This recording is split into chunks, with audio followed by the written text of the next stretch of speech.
मेरे प्यारे बच्चों, हम लोग टेंस पढ़ रहे हैं। पिछले वीडियो में हमने प्रेजेंट इंडेफिनिट मतलब सिंपल प्रेजेंट टेंस पढ़ा था। आज हम लोग पास्ट इंडेफिनिट, जिसको कि सिंपल पास्ट भी कहते हैं, तो पास्ट इंडेफिनिट पढ़ेंगे। उम्मीद है कि प्रेजेंट इंडेफिनिट आप लोग को समझ में आ गया होगा। ठीक है। पास्ट भूतकाल, जैसे प्रेजेंट में आदत में कोई बात होती है ना। जैसे मैं नहाती हूं, मैं मंजन करती हूं, तो वो प्रेजेंट इंडेफिनिट था। ये भूतकाल की आदत का भी बोध कराता है। और इसके हिंदी वाक्य के अंत की जो क्रियाएं होती है उसमें या, आ, ए, ई या ता था, ती थी, ते थे, तो थे आदि, वो पास्ट इंडेफिनिट टेंस होता है। ठीक है, क्लियर। इसका जो है, अब हम इसका फॉर्मूला देखते हैं। देखिए, हमने ये तो आपको कल बताया था कि किसी भी टेंस को हम लोग 4 प्रकार से बनाते हैं। अफर्मेटिव सकारात्मक वाक्य या पॉजिटिव वाक्य, नेगेटिव नकारात्मक, और इंट्रोगेटिव 2 तरह के होते हैं। ठीक है। एक कौन से बच्चों, जिनमें क्वेश्चन वर्ड कौन, क्यों, कब, कहां, कैसे वाक्य के शुरू में ही आता है। क्या वह गया, क्या उसने खाना खाया। और एक जो क्वेश्चन वर्ड होता है वो हिंदी वाक्य के बीच में आता है। वह कब गया, उसने खाना क्यों खाया।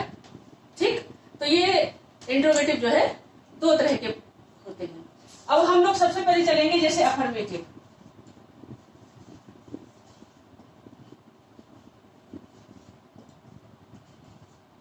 ठीक है। इसको पॉजिटिव सेंटेंस भी कहते हैं, सकारात्मक वाक्य। इसके लिए क्या होता है, सबसे पहले जो है सब्जेक्ट। कल हमने जाना था सब्जेक्ट क्या होता है। ठीक है, कर्ता और सब्जेक्ट प्लस वर्ब। वर्ब की कौन सी फॉर्म, पास्ट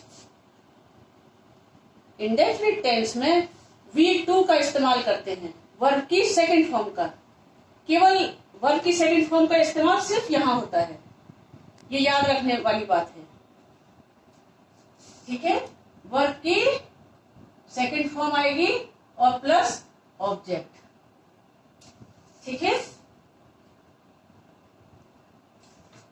अब जैसे एक हम इसका एग्जाम्पल लेते हैं, सीता ने खाना खाया।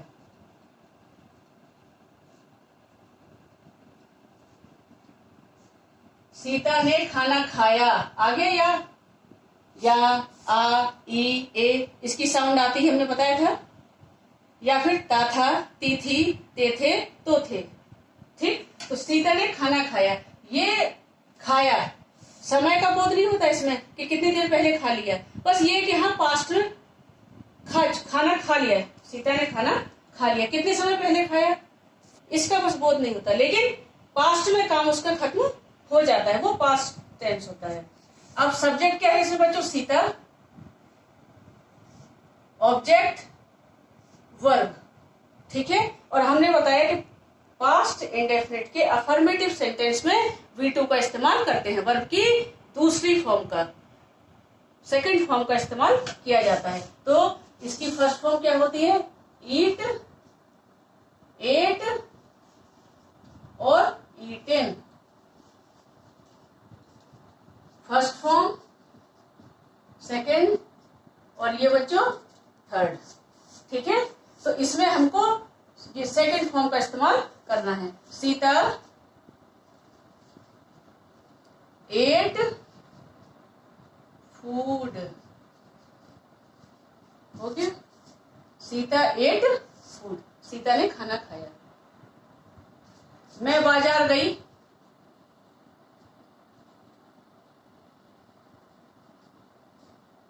मैं बाजार गई। देखो गई, ई की साउंड आ रही है। मैं बाजार गई, तो सब्जेक्ट ऑब्जेक्ट वर्ब, राइट। तो आई जाना, गो, गो मीन्स जाना, go, first, went, second, gone, third. ठीक है, तो I went to market. Clear बच्चों? इसके बाद आते हैं हम लोग negative.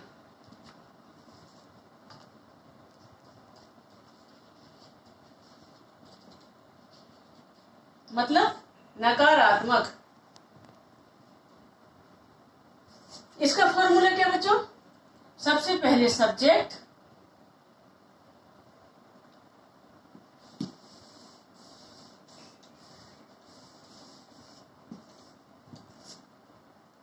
Subject plus helping verb,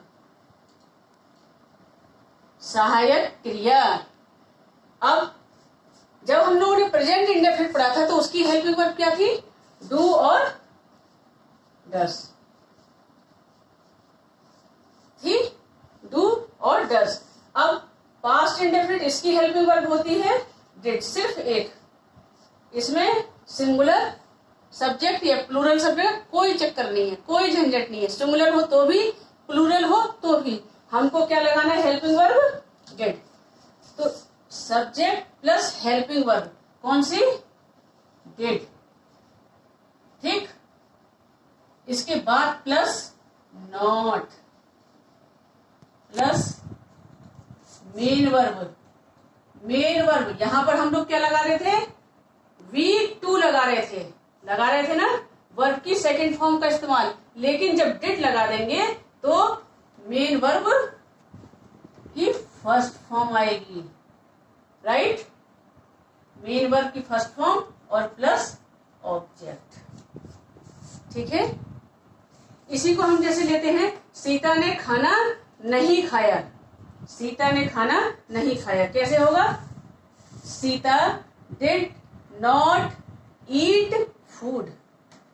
यहां पर हमने देखे अफर्मेटिव था तो सेकंड फॉर्म लगाई थी, V2 का इस्तेमाल किया था। लेकिन यहां पर इसके नेगेटिव वाक्य में डिड लगा दिया, इसलिए V1 का इस्तेमाल होगा।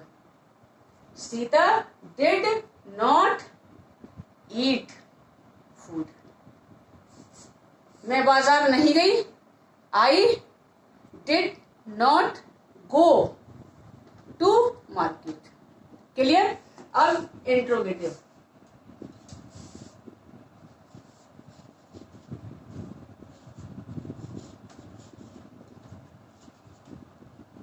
ठीक है बच्चों, इंट्रोगेटिव प्रश्नवाचक।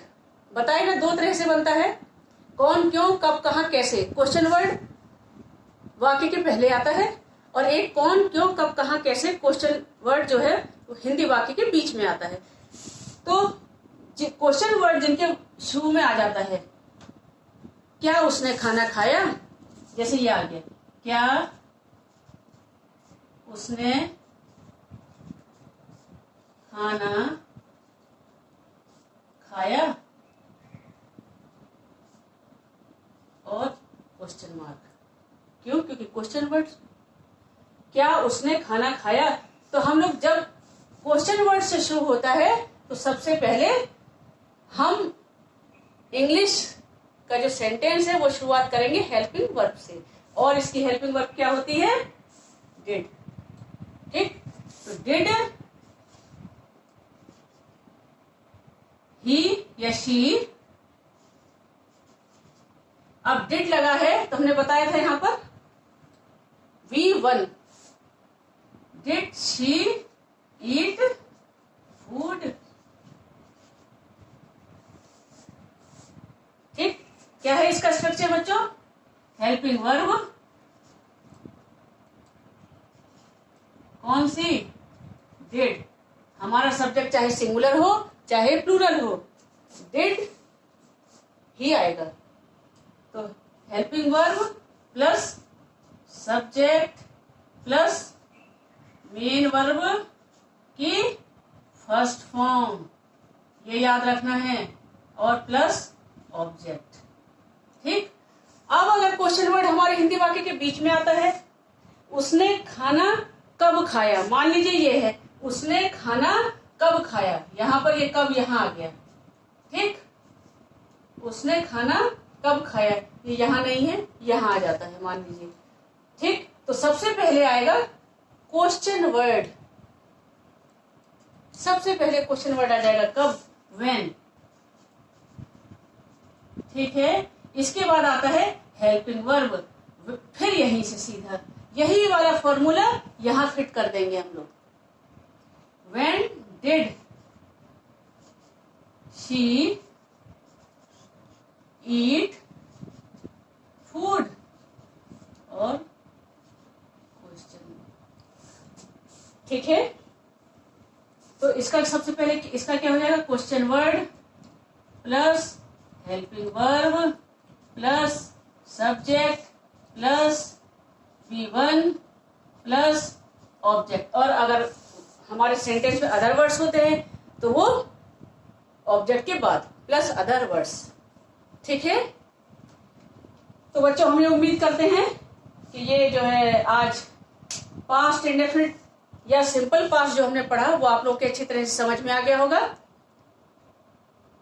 अब नेक्स्ट वीडियो में हम लोग फ्यूचर टेंस पढ़ेंगे, फ्यूचर इंडेफिनिट। Okay, bye.